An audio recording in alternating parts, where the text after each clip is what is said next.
What does a top-tier NBA team do when they're blown out by the top team in the Eastern Conference and lose by 52 points? You come back against the second-best team in the Eastern Conference and beat them by 35 points. That's what you call a rebound, folks. That's what you call a response. And the Golden State Warriors are back on track.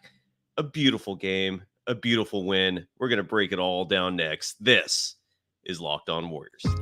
You are Locked On Warriors, your daily Golden State Warriors podcast. Part of the Locked On Podcast Network, your team every day.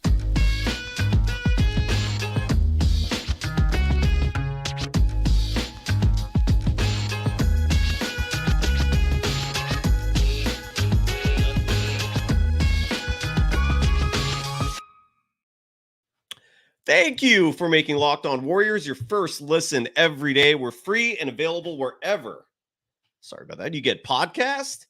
We're part of the Locked On Podcast Network, your team every day. You can follow me on Threads, folks, @DogWild. Good evening. Happy midweek. Welcome to Locked On Warriors. I'm your host, Cyrus Saatsaz. And that is literally, first of all, anyone in the chat who spams like Real Talk is doing right now, I got to put you in a timeout.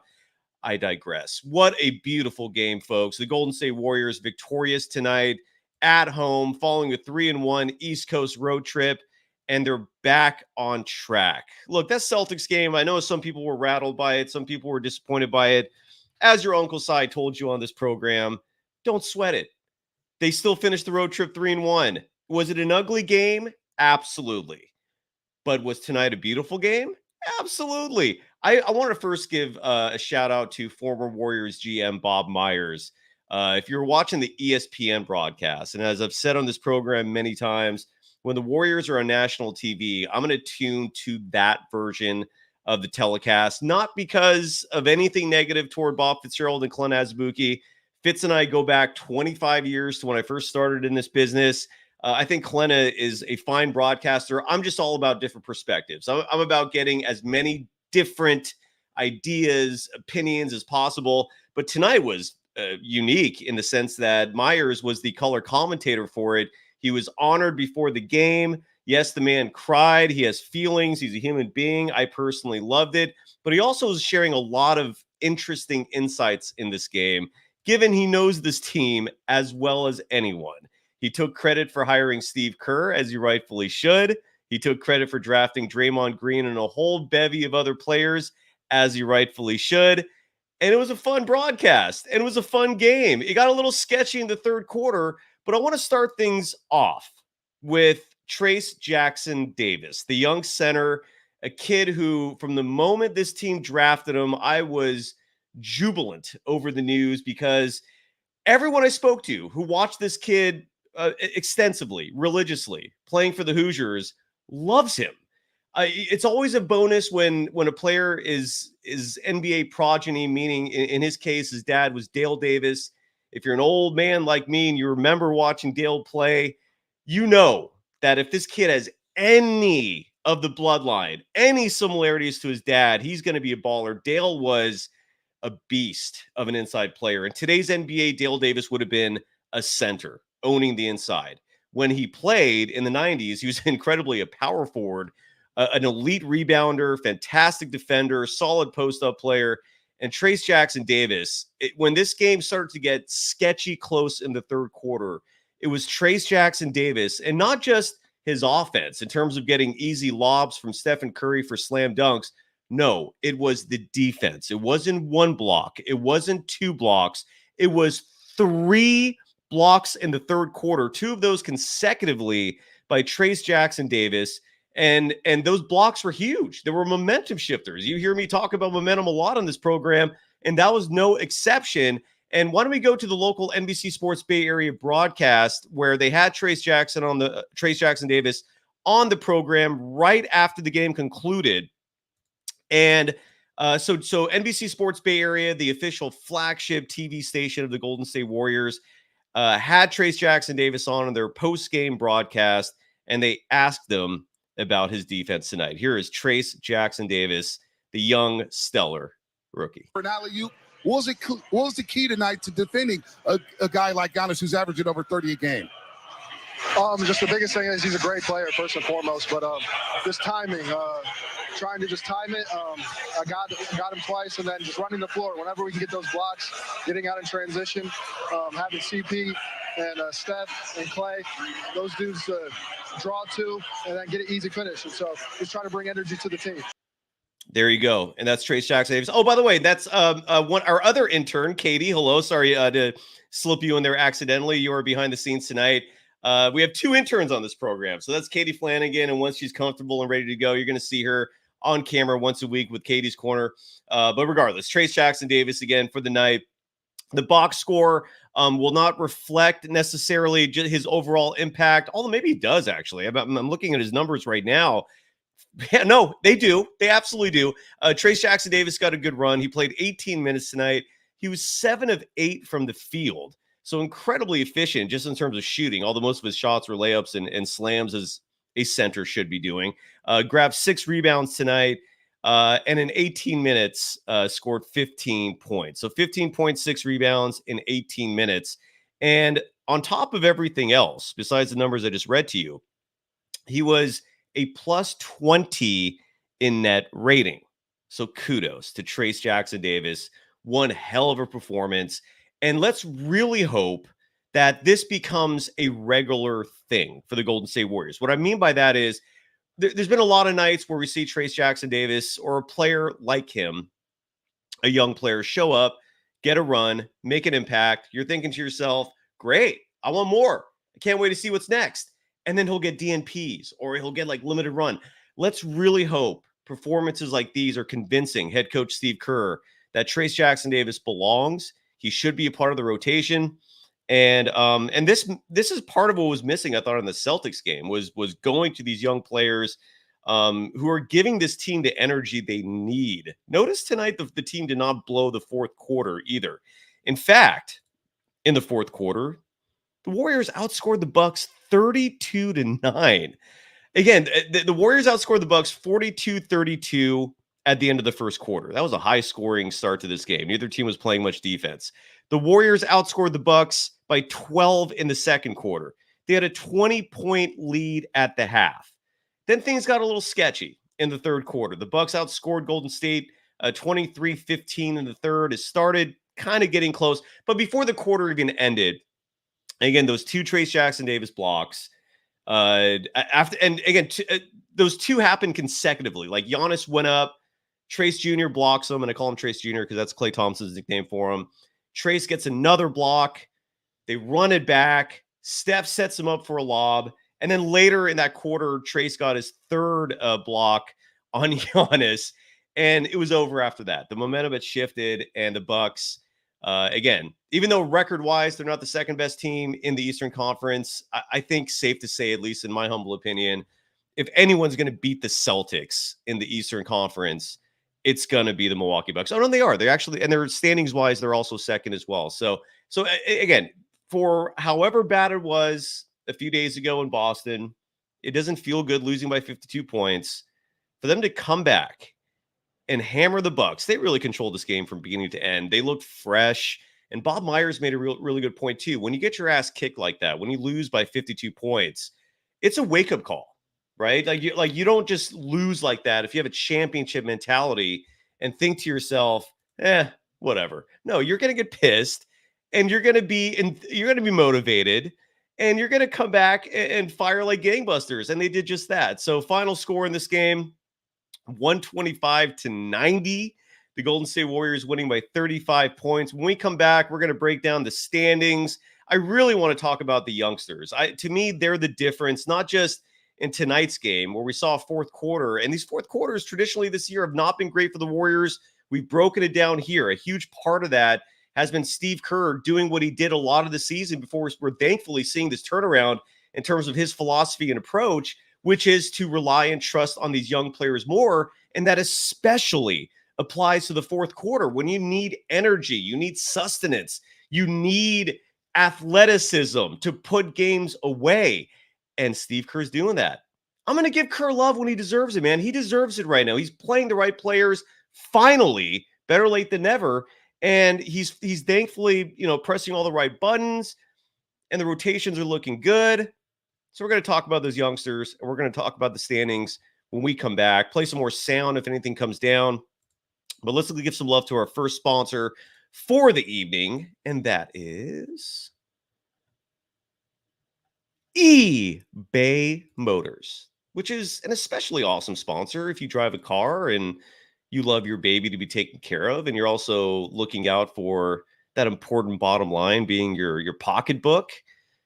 Passion, drive, and patience. It's what brings home the winning trophy, and it's also what keeps your ride or die alive. eBay Motors has everything you need to maintain your vehicle and level it up to peak performance, from superchargers, roof racks, exhaust kits, LED headlights, and more. Whether you're into speed, power, or style, eBay Motors has got you covered. With over 122 million parts for your number one ride or die, you'll always find exactly what you're looking for. And with eBay Guaranteed Fit, your part is guaranteed to fit your ride every time, or your money back. Because with eBay Motors, you're burning rubber, not cash. With all the parts you need at the prices you want, it's easy to turn your car into the MVP and bring home that win.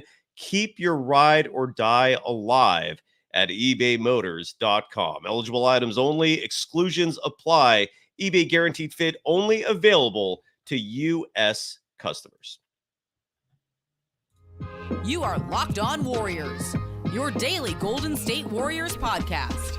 Part of the Locked On Podcast Network, your team every day. Folks, you've heard me talk about Locked On having a 24/7 sports channel on YouTube. It's now available on Amazon Fire TV and the free Fire TV channels app. Locked On Sports Today is here for you 24/7, covering the top sports stories of the day with the local experts of Locked On, plus our national shows covering every league. Find Locked On Sports Today now available on the free Fire TV channels app. And you can follow me, Cyrus Saatsaz, on Threads at Dog Wild. I post pretty frequently there. So that is my social media presence in case any of you folks are interested.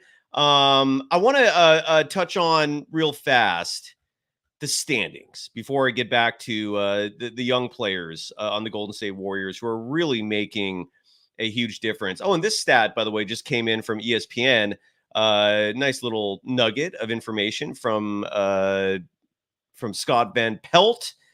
The Golden State Warriors are the first team in NBA history with a 30-point win immediately following a 50-point loss. That is your definition of a turnaround. So bravo to the Golden State Warriors. And again, they know how serious this is. There's only 21 games remaining. Folks, you know how I feel about the young players on this team. They are awesome. The future of the Golden State Warriors is so damn bright. Never mind the present, in which case, I mean, look, the Western Conference is insanely deep, but Jonathan Kuminga, Brandon Pajemski, whose, side note, a lot of interesting chatter in the chat tonight about pods. I'm going to break that down a little bit as well, because the gist I'm getting is some people feel like he's playing too much and the stats aren't necessarily supporting his play. I'm going to come to his defense a little bit, but the young players I'm referring to: Kuminga, Brandon Pajemski, Trace Jackson Davis, so I just dedicated the entire first segment of the show to, and Moses Moody. Moody in particular is a player that I was a little concerned with the return of Andrew Wiggins. Sorry for the redundancy there with the vernacular. You know, given the fact that Moody was getting DNPs routinely, we were only seeing him in garbage time. Andrew Wiggins comes back today after his 4-game absence. He's easing into things, played 13 minutes, was 1 of 5 from the field. The one field goal he made was a 3. And that's been the part of his game that since he's turned it around from his half-plus season struggle, that is impressing me. His 3-point shot is back, and that's huge because he spaces the floor doing that. You know, you can never have enough shooters. So for him to shoot 50% from the field, granted only 2 field goal attempts, solid. Wiggins finishes the game with 3 points, a -5 in the net rating. But again, the point of bringing up Wiggins is, at least from my perspective, I was insanely concerned about Moses Moody and whether or not he was going to get phased out again. And this is where I want to give Steve Kerr love. because he did not phase him out. Moses Moody still played, and he played 20 minutes, 45 seconds, a huge 20 minutes. And here's the crazy thing about Moses Moody. And we could say this about Jonathan Kuminga as well this season. And we could also say this about Brandon Podziemski as well. These kids are winners. When you look at the net rating for the Warriors roster going up and down, and we'll do a show in the near future. I still owe Jonathan Kuminga an episode dedicated solely to him, and that's coming, I promise. But every once in a while, I'll a dedicated program just to the plus minuses, the net rating statistics for individuals, for duos, for 5-man lineups, which are really representative of how which lineups are most and least effective. But net rating wise, these youngsters are coming through. They're winners. They're ahead in when it comes to net rating, they're producing winning results. The team is winning when these young players are out there. They had a lineup out there tonight of, I think it was Stephen Curry. No, I apologize. It was Chris Paul, who also played a solid game tonight. Chris Paul, by the way, played just shy of 20 minutes, was a plus 14 in net rating, 6 points, 9 assists on the night. So the point guard is back in full form, thankfully. But there was a lineup out there that had Chris Paul, Podziemski, Moody, Kuminga, and Trayce Jackson-Davis. And that lineup was kicking ass out there.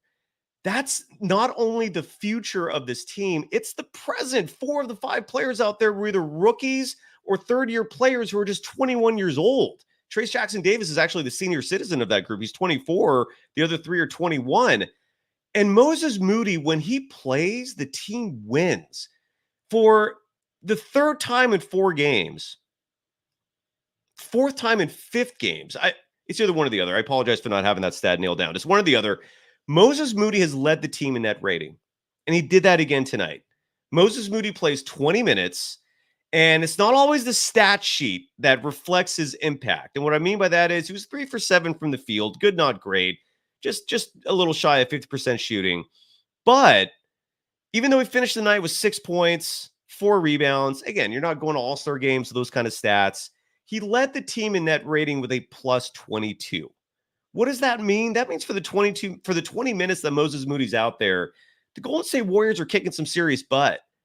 And when you look at the net rating leaders for tonight, Moses Moody with 22, Trayce Jackson-Davis with 20, Gary Payton II with 19. GP2, by the way, highly efficient night. Besides the plus 19 net rating, 9 points in this game, a perfect 4 of 4 from the field. He had 1 3-point attempt that he made in the process, added 3 rebounds, played his usual dominating defensive self.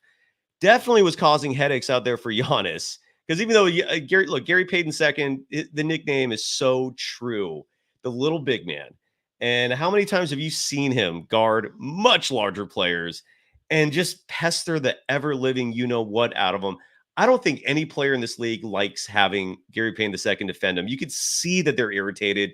You could see that they're flustered. So kudos to GP2. But going back to what I was talking about, the young players, Jonathan Kuminga, 20 points tonight. He was 9 of 14 from the field. He was even putting up 3-point shots and making them. He had 4 3-point attempts, was 2 of 4 from beyond the arc. Again, 20 points, added 4 rebounds, was a plus 12 in net rating, second among the starters behind Stephen Curry, who I'm going to give love to in just a second.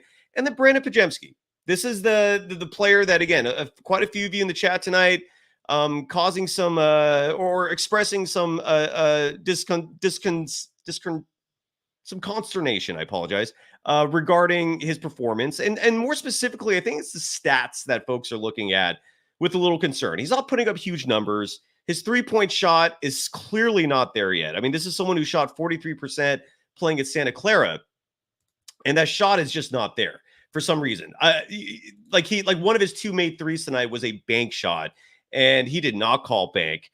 But Podziemski's impacting this game in the same way that Draymond Green impacts games, meaning like you can't rely on the stat sheet to truly see just how well he's playing. His ball handling goes without saying. It's fantastic. He knows when to pass. He's got timing down. I think Steve Kerr is looking at his footwork as one of the reasons why he's really impressed with the kid. And so Podziemski tonight plays 26 minutes, 3 of 7 from the field. Again, I mentioned he made 2 threes. He was 2 of 5 from beyond the arc. 40% is good. It is. You can't complain about that, even if one of the threes was a bank shot. So look, stat-wise, 8 points, not great. 7 rebounds, solid for a shooting guard. He's more of a point guard, but he's playing the 2 right now. So in 26 minutes of play, 8 minutes, 7 rebounds, 3 assists, had a block, only had 1 turnover, and he's a plus 11 in net rating. So you look at the 4 youngsters for this team: Pods, Kuminga, Moody, Trace Jackson-Davis, and their impact tonight in net rating was 20, plus 22, plus 20, plus 12, plus 11. They're winners. And in a team game, folks, that is what matters in a team competitive game. It's winning. They're winning players. If you're jazzed about this, you should be, because again, the future is so damn bright. Give me some sunglasses at night. But the present, it's happening right now. These kids are making an impact, and they whooped the Milwaukee Bucks largely because of these kids. And when we come back, I'm going to give you the standings, because the Lakers and Kings play tonight, and the Warriors are right behind the Sacramento Kings. Folks, I really can't believe this. If you pay attention to some of the other fan bases right now, Sacramento Kings fans right now, I kid you not, they're bitching about Mike Brown. They're not happy with Mike Brown. Mike Brown took that team to the playoffs last year. The Golden State Warriors would take him back as an assistant before you could take a breath. And for some reason, that's how ridiculous that fan base is. They are complaining. They actually think Mike Brown is the problem. Folks, in Sacramento, if you're watching this, if Mike Brown leaves your team, you're going back to where you have been for 20 years, a lottery team. That's how big of an impact he's made on your squad. The point being of me bringing up the Kings in the first place is the Golden State Warriors are right behind them in the standings. I got to hit my refresh button here right now, but before the Kings-Lakers game tonight, the Warriors were just a game and a half behind. That's it. It's crazy. So we got a wild, wild west here. I just got an updated standings based on hitting the refresh button. Folks, the Golden State Warriors are on the cusp of leapfrogging another team to the 8th seed. We're going to talk about that. I want to talk about Jonathan Kuminga as most improved player, because I'm not hearing his name mentioned ever in that category. And my immediate response to that is, why? I even solicited some help from the audience in the chat before the show started tonight, asking who else out there is going to be his competition. So I'll touch on that in just a moment. Maybe the campaign should start now. Jonathan Kuminga, most improved player. Why not? The dude is like symbolic of what that award means. Someone who a year ago was barely mentioned by anyone except me. And now everyone's talking about him as a future superstar, as the second best player in a Warriors team who's surging in the standings. Why shouldn't he get most improved player? So we're going to talk standings, Kuminga's most improved player, and wrapping things up after we give some love to our second sponsor for this evening. God damn, I feel good when the Warriors win a game like this. And our sponsor for tonight is a service that I'm not going to need, at least for tonight. I'll explain what I mean in just a moment. And our second sponsor for the evening is BetterHelp. Besides the Golden State Warriors winning games, and they don't always do that, sometimes you need help besides your favorite team coming through, making you feel good. And that's where BetterHelp sometimes comes to play. This episode tonight brought to you by BetterHelp. Give online therapy a try at betterhelp.com/lockedonnba and get on your way to being your best self. And folks, this world is crazy. It really is. It's hard. No matter what position you are in life, no matter how much help you get, might not be enough. Sometimes you need professional help for the most important organ in your body, right here in your cranium. And that's where a therapist, and more specifically a licensed therapist, could be at least a partial solution, if not a full solution. There is absolutely nothing wrong with seeking a mental help for your brain. There's nothing wrong with seeking therapy. I abhor any stigma that's associated with getting help for your brain, getting help for your mental health. And that's what BetterHelp is there for.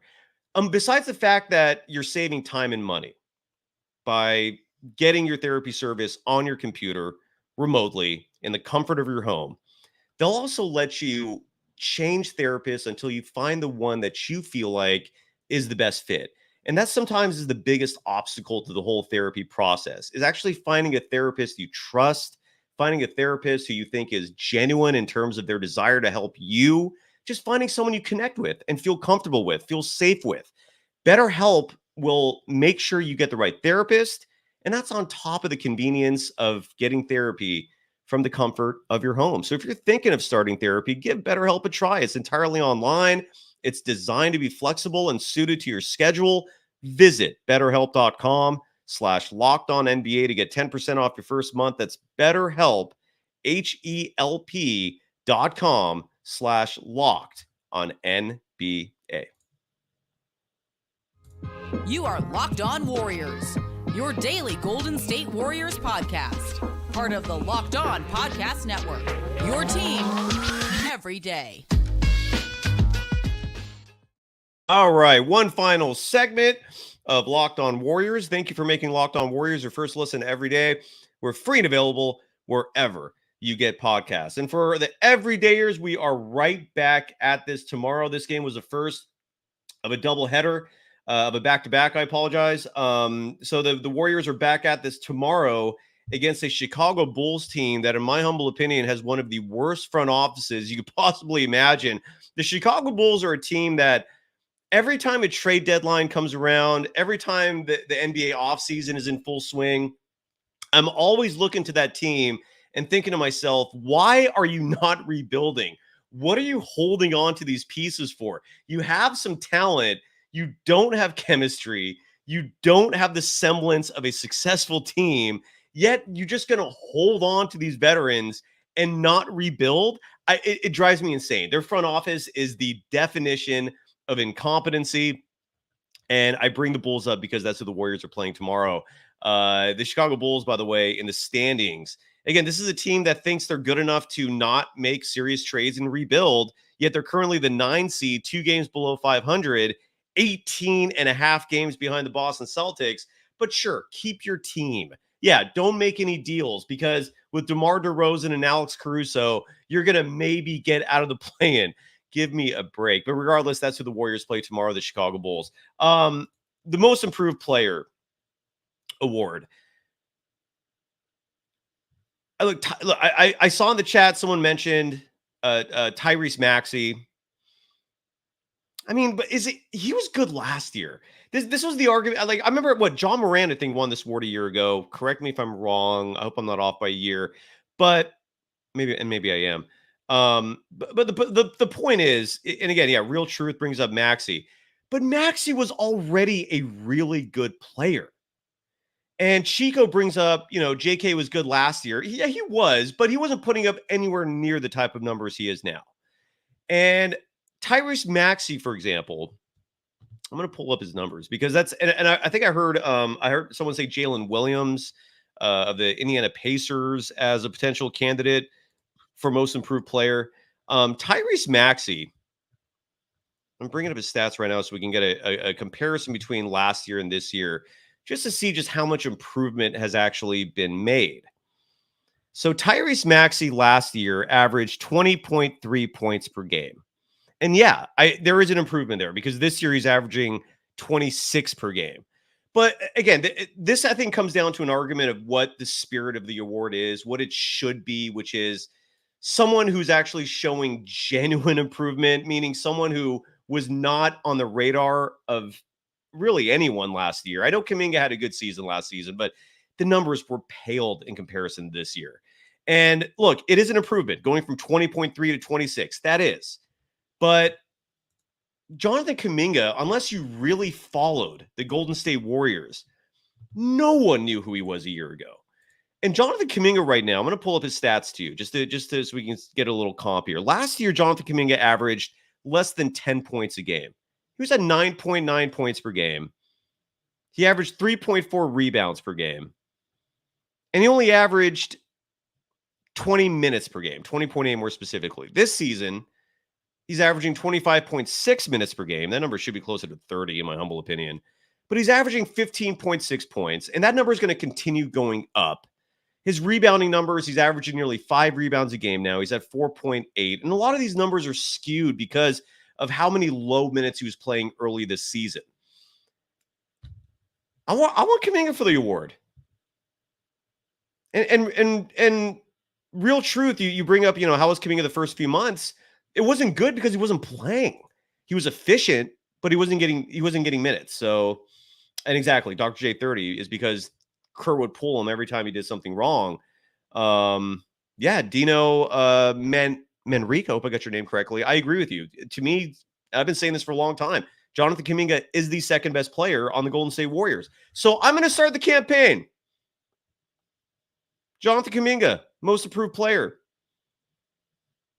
He deserves it. Jay Boogie brings up Colby White. Yeah, we'll see. I'll save that for another show.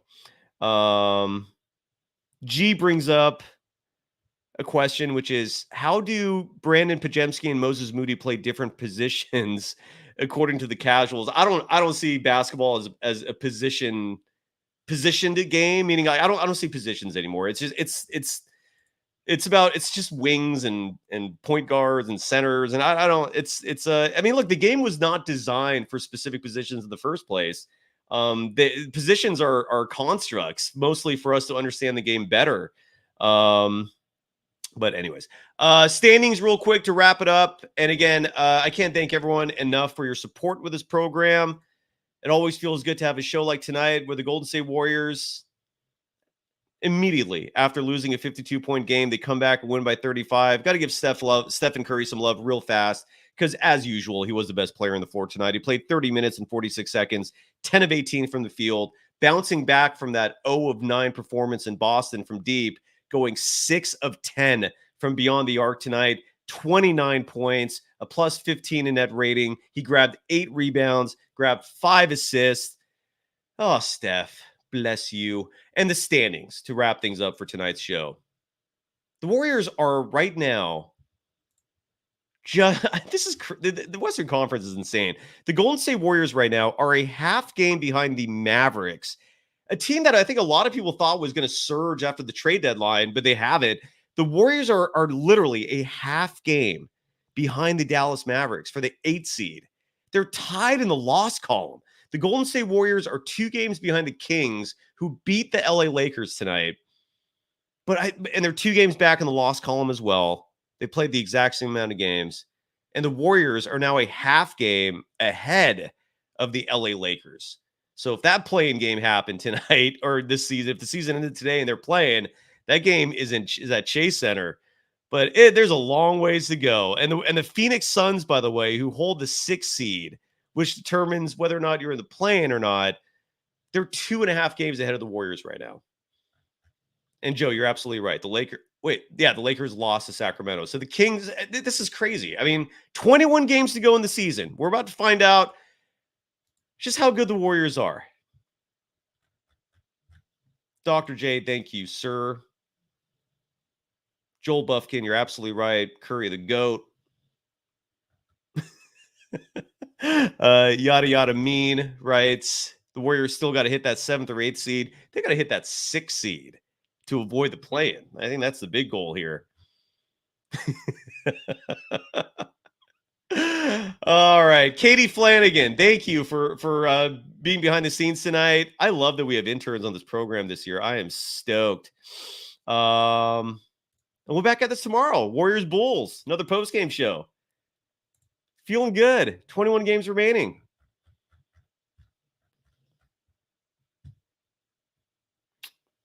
Good job, Golden State. Welcome back, Bob Myers. It was good to see you. Have a good night, everyone. Always a pleasure. Go Dubs. Bye-bye.